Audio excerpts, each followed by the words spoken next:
Facebook, Twitter, and Instagram are just a few of the social media giants that have changed the way we communicate and share stories. But how are these platforms impacting the news, and how has traditional media changed the way they report the news? Hello, I'm Arnold Naidu, and this is The Heat.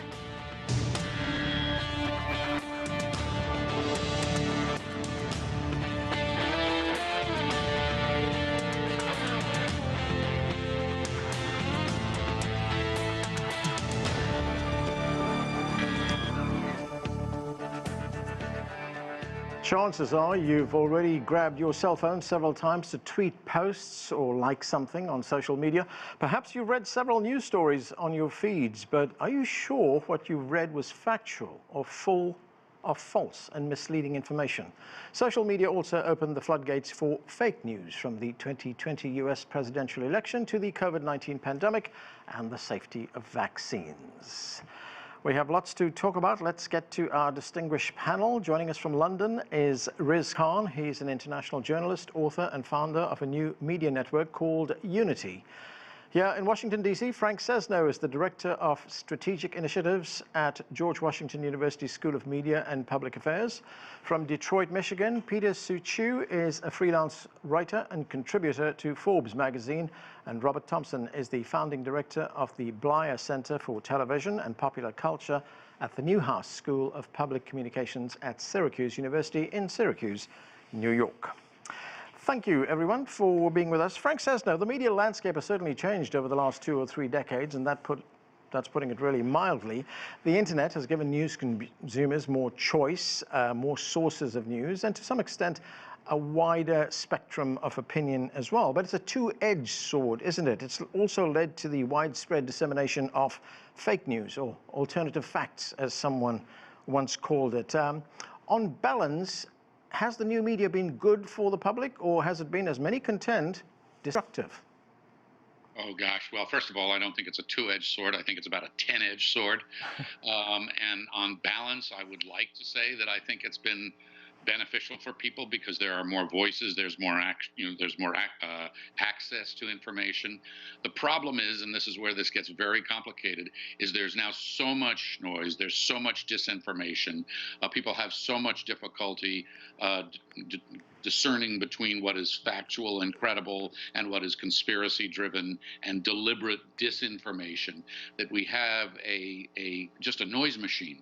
And so I think the public has been I don't want to say confused and derailed, but that's how it feels too many times. And social media is, at least in the United States, it's unregulated. It's a monopoly-driven business to a very large extent by the platforms. They have not been held accountable for the online harms that happen. It's not just disinformation. That's part of it that confuses the information ecosystem, but it's also actual physical harm in many cases. And so I think it's a very, very complicated thing. And for those who care about an informed public, it has made life much, much more difficult. Right, and this kind of disinformation that you talk about, Frank, it's also had enormous consequences, hasn't it? If we look at the pandemic, for instance. Oh, it's had tremendous consequences. People have been told, and you hear it all the time. I hear it from emergency room physicians, that people who are coming in say, and they're told they're sick COVID, and they say, I don't believe that, it's a hoax. And this information is trafficked online. The other thing that this has done, by the way, when you ask about the implications for the news media, those who do the job professionally and credibly, is that a lot of what's happened through social media and other things in our digital space has completely blown up the old business model of traditional media, especially in local and regional markets. And the hemorrhage of jobs and the closing of traditional newspapers and other things has been dramatic. So it has harmed us and made life much more complicated in many ways. Bob Thompson, great to have you with us on the show. As Frank just said, the social media right now is unregulated, and there is another debate which is taking place right now, which is about regulating the internet, about regulating platforms like Facebook, Twitter, Instagram, which is where many people get their news. These platforms do have their own guidelines, but they're not very rigorous, and people are calling for more stringent rules which could be enforced by law. Do you believe that we need regulations of these platforms, and at what point does regulating them actually cross the line into censorship? Well, that's the big question. I mean, I suppose in the best of all possible worlds, we would somehow be able to regulate these huge disseminators of information so that they would only disseminate the truth. But if right now I was told I could draw up the regulations, I could do whatever I wanted, I would not even know where to start. It is really difficult because we ultimately have to decide that somebody gets to make those decisions as to what gets on and what doesn't, and that could presumably get us back to the oligopoly of communicators that we had before. You know, we now get very nostalgic for the age of the legacy media, when Walter Cronkite had the nerve to finish his news broadcast with the phrase, "and that's the way it is." And basically, we all believe that. If it got to Cronkite, no matter where we were, the evening news was the truth. That was very useful in bringing everybody to a great center. It was very useful in having some set of information that everybody agreed upon that they could make decisions. But we also have to remember back then that essentially 3 television networks were the only voices that were getting to that large audience, and many, many other voices were silenced. Now we have an almost infinite number of voices that are no longer silenced. Good to give other people voices besides the very specific powers that were the major television networks and newspapers. But that blessing has come with a curse, which is this environment where we're in now, where there is no place that people agree on, where we can even start a conversation, where we're left in almost a rational sense of chaos. And that curse may be the downfall of us all. And there's also another dilemma, isn't there, Bob? Because should regulations be imposed on these platforms? Because organizations like Facebook, like Instagram, they say, look, we understand what the problem is and we can self-regulate. Right. Well, and of course, that's been every communication system that's come out has talked about self-regulation. The reason we had decades of television in the United States where you couldn't say the word pregnant and where people slept on separate beds even though they were married wasn't because we had regulations that said that, but there was a fear that if they didn't toe some kind of line of values, that those regulations would come. So in fact, many of those media did self-regulate, sometimes to the point of ridiculousness out of a fear of more official types of regulation. Again, that issue of do we need some sort of regulation? Well, of course, in the most extreme cases, we do regulate. We've got issues with regards to, let's say, child pornography or blatant hate speech and that kind of thing. Those are easy enough to say that some kind of regulation is necessary and, in fact, already engaged. It's that really, really, really large middle space that is a lot more difficult to come up with any kind of rational model as to how we would go about doing it. Right. Riz, great to have you with us on the show. Now, you spent a good part of your career working for traditional media organizations like CNN International, the BBC. You were very instrumental in setting up Al Jazeera English. You worked there for a while as well. You've embarked on a new venture right now called uni-T, an online news channel which you say will provide comprehensive news with all points of view and, importantly, will be transparent and try to counter fake news and propaganda. So how will you do that? How will uni-T be different? Thanks for having me on, Anand, and hi to all the guests as well. It's interesting. I'm not there to say what is fake and what isn't, because what I found, especially living, between essentially 3 countries now, from the Middle East and the UK to the US, is that people are so ingrained and so entrenched with their particular viewpoints that it's almost impossible to shift them. And I've had people in some areas say to me, well, you must have sat there at CNN with a producer with a clipboard or a boss with a clipboard telling you you can say this and you can't say this, which was never the case. So, but they won't believe it.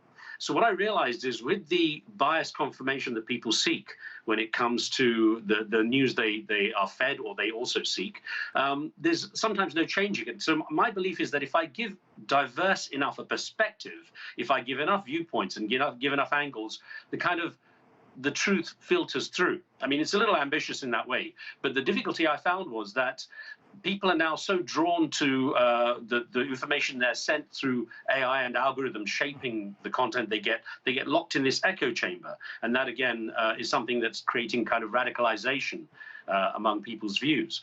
So what I hope with uni-T is to be a window on the world's media and essentially be a resource. And that means also providing excerpts of news from other languages, translating into English, because often what's said in another language, in another culture, is different, and it can add a different perspective.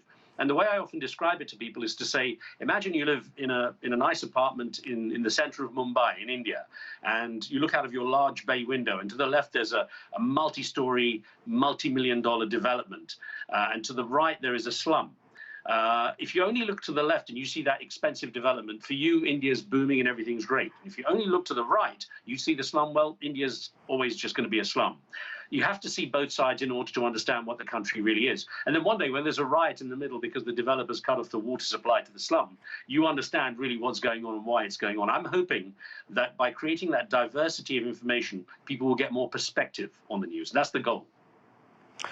Okay, Peter Suciu, great to have you as well. There is another big challenge facing the media, isn't it? And this has to do with the technology of how this media influences us. And we see it most often among young people because of smartphone technology. For instance, we have been exposed to, our attention spans have really been reduced, haven't they? Sometimes to just a few seconds. In fact, we're very easily distracted. Our brains have been rewired. The journalist Nicholas Carr, he wrote a great book about this called The Shallows, which tells us why so much of what we consume is, as Carr says, shallow. He says, look, you know, when we consume news in this way, it lacks context, it lacks depth, it lacks background. So how do we change that? Well, I think, you know, even as a journalist, one thing I see is far too often people read headlines on social media. They're not reading the articles. And I think that presents a real challenge, is now we're just looking for the zingiest headline to get those clicks. I think it really requires a change that I think we almost need to educate the populace in general that social media should be just that. It's about social media. It's about social connections. When Twitter launched, it wasn't about a broadcast tool for politicians and celebrities. It was really a way of sharing what you're doing with your friends. When Facebook launched, it was a way of connecting, sharing photos. Here I am at the pyramids in Giza. Here I am at the Great Wall in Beijing on my fabulous, in China, in my fabulous vacation. Here I am out on the town with friends.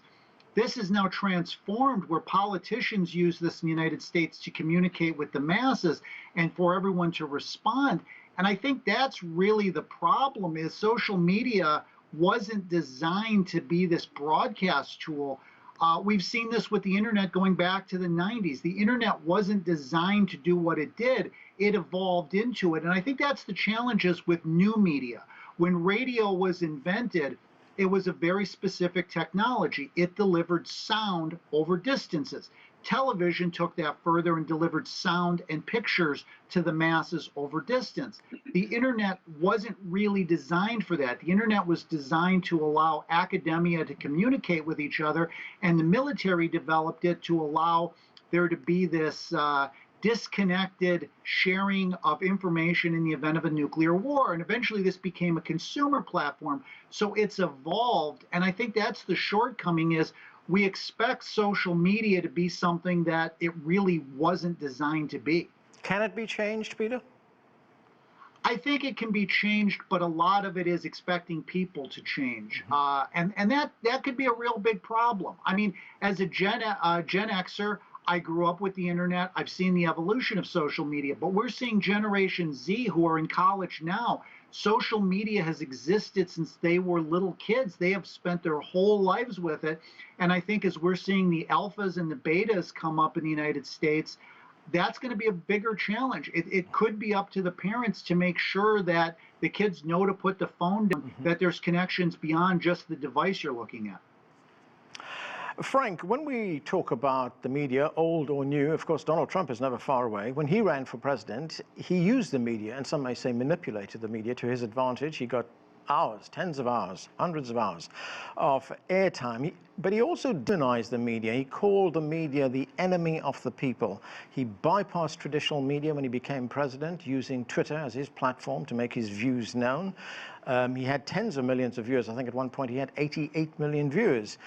How much of a game changer was that? I don't think it was a game changer. I think it was an amplifier. I mean, there have been a tremendous amount of hostility toward the media, largely directed from conservatives in the United States, but others for a long time, accusing the media of being biased, sensational, unfair, and on it goes. What he did is he made it fashionable to attack the media in that way. He ratcheted up the language and the sort of the demonizing. And what he really did, I think, is that he went from what has long been an adversarial relationship with the media to taking a demonizing relationship. So horrifically in this country now, reporters who go to political events, some of them need security because they've been so roundly criticized, and some of those criticisms threaten to spill over into physical danger. I think, though, that he also paid a price. He paid a price. He was not reelected. His excess, in many ways, was not rewarded. It was controversial. It had more followers than a lot of people would have liked. But he's a former president now. He has been banned from Twitter. He can't go on social media anymore. And he has not only the limitations of not having access to the social media platforms that he had, he also has the sort of shadow over him of disapproval and of failure around that. Now, he and many others say that just shows how biased the social media platforms are, but that doesn't hold up to actual research, which shows the conservatives have just as much access. So, Trump changed a lot, and it's been very harmful, and it echoes autocrats in other countries. But as I say, I think mostly it was amplifying. So, Frank, we had a president who was very hostile towards the media. When I say media, I mean the traditional media here mainly. What do you make of how that traditional media responded to that hostility? Well, and what's left of the traditional media, and I'm, so they responded. Some of them responded by going overboard, and turning it into a nonstop Trump show. Others responded by doing endless fact checks. They tried to be a check on his power. What professional journalism is supposed to do, and should be supported by the public in doing, is holding those in power accountable for what they do and say and deliver. So there was some fantastic journalism by many mainstream news organizations during the Trump years doing just that, and that should be called out too. Last point, very quickly. Yeah. The problem we've got, and I want to say hi to Riz Khan, because I love you and I think your work is fabulous, and good luck with what you're doing. What we are up against now is a fundamental change in audience as much as in media. The audience has so many choices, and they are so polarized in so many places now. What's really hard, I was at CNN in the early days of CNN. I remember the days of the three networks. Those were huge chunks of the audience that went to any one place at any one time. Audience isn't doing that anymore. They don't behave that way, and it's virtually impossible for us to get that to happen again, I think. Riz, just on that point of audience, have you done any research into your potential audience? It's challenging because one of the things is that we are global. I also want to say that, I come from the same kind of era that Frank, and I'm very honored to be on with Frank again since we worked together at CNN. The audience is hard to gauge because of the scope going truly global. Now, you have to think about this. When I launched BBC World Service TV as an anchor on BBC World in November '91, it was the third TV channel the BBC had ever launched at that time. And it was kind of launched in response to CNN's appearance on the global stage. And I was the first South Asian on mainstream BBC News at the time, so you can see how the profile has changed. In most cases, bosses of international channels or channels that have international divisions, CNN, the BBC, Al Jazeera, and so on, they tend to have the bosses living in a country where they tend to look at the immediate competitor. The BBC looks at Sky, looks at ITN, CNN tends to look at MSNBC and Fox, Al Jazeera looks at Al Arabiya. So international news has never had the same kind of presence within the management systems of these networks that it should, even though it's got a greater reach and it's got a lot of influence. So the challenge has been, I'm trying to get to a really truly global audience. So the approach I've taken is essentially, to some degree, crowdfunding it across the globe, and saying that it's truly global news founded by global citizens. It is challenging because, of course, what we're expecting people to do is become members. And though we keep the subscription rate very low, we still are expecting people to come on board. But what we want to do is have far more interaction with our members, meaning that we want people to be able to send questions and comments and be far more interactive with this network than they have maybe the opportunity to do on other networks. So that's where the challenge comes. We want it to be a broad spectrum of people who are looking to engage with the media as much as watch it.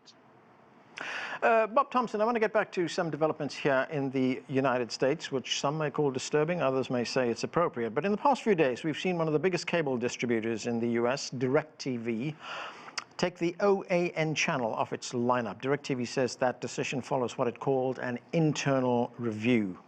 Now, OAN, I should say, is an ultra-conservative channel. It's a huge supporter of Donald Trump. It also is at the forefront of media that was spreading the falsehood that the 2020 election was stolen. So when we look at the fact that DirecTV has taken it off its bouquet that it offers its viewers, was that a good move, or does it actually set a bad precedent here?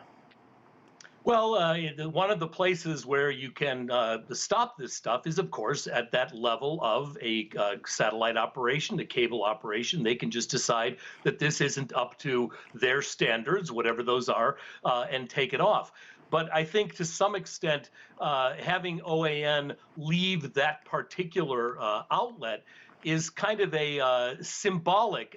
It's such a ye olden days way of getting at the problem. It's not that that makes OAN go away. It gets back to this fragmentation thing that others have discussed. We spent the first 8 decades of the 20th century putting together in various nations the biggest consensus audiences in the history of the world. Everybody seeing, hearing, reading the same things at the same time, first with movies, then radio, and then television. And then we proceeded in the last 2 decades of the 20th century and into the 21st to break that up into a million little pieces, first with cable and satellite, and then, of course, with internet and digital technologies. Right. So there really is no glue anymore that everybody shares together. And the one place to solve that would be educating people. But let's face it, education is just as much a target of many of these operations as the media is. Professors and journalists are often lumped together in the same category of fake people. Peter Suciu, Riz Khan was talking a moment ago about his model for funding the channel, the new channel that he's starting, uni-T, by crowdfunding it. There have been a lot of complaints against traditional or legacy media in the United States that they're now part of huge corporations, that they don't really have a commitment to the public. They have a commitment to the bottom line. They need to generate profits. These companies, these media companies, are just revenue streams as far as a big corporation is concerned. But do you think news organizations like the one Riz is talking about can be more objective if the profit motive is removed? Perhaps.